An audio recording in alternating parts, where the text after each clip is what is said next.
I would say so. I don't think we have to explain. People know Yeah. when we're talking about tolerance, so we don't have to kind of explain that. But like, what's sort of at play, or what's kind of the underlying I don't Vibe, know, vibe? Yeah, spiritual atmosphere. what I want to say is I think that it comes from a good place. Okay.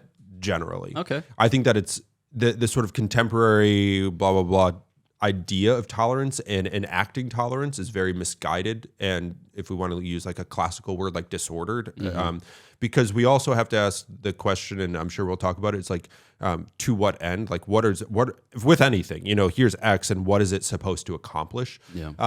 So I think that it comes from a good place of a desire to be accepting and loving, but I think that in trying to be accepting and loving, it's misunderstanding how it is that we are supposed to engage and encourage people, others, and what that sort of engagement and encouragement is really should be aiming at. Yeah.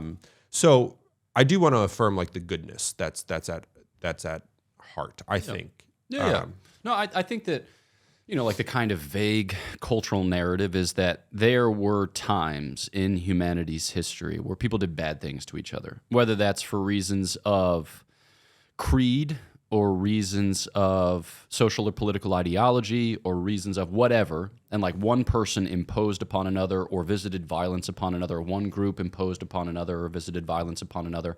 And so I think that, a lot of folks want to carve out a space in which at least things sufficiently reasonable are going to be tolerated because, like especially in a kind of post-liberal dispensation, we try to be, as a human race, somewhat neutral with respect to core values so as to leave others free to establish their core values. I mean, we can discuss the merits of that, which there aren't any, but regardless. So just kind of like here we are in the West and people are trying to leave room for each other. And, is it possible to really leave room for each other if you don't make a stance or take a stance?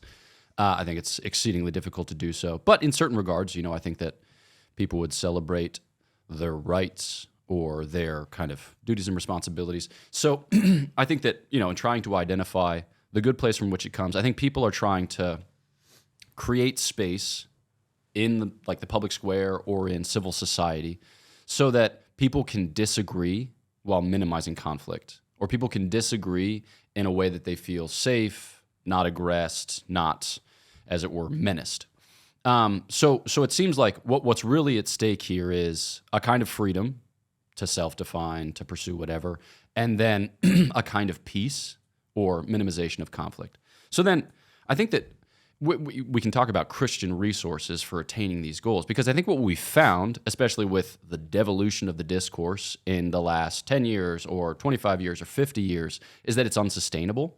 Because if you try to create that space, it's always going to suffer the incursions of the strongest. And if not creed or social and political ideology, it's going to be something else.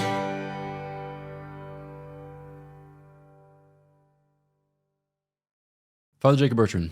Father Gregory. A Dominican, a Franciscan, and a Jesuit walk into a bar. One of them asks the audience to subscribe. That's not a joke. Any ways you can improve upon it? Just don't tell jokes. Right. This is not a joke. Please subscribe. Cheers.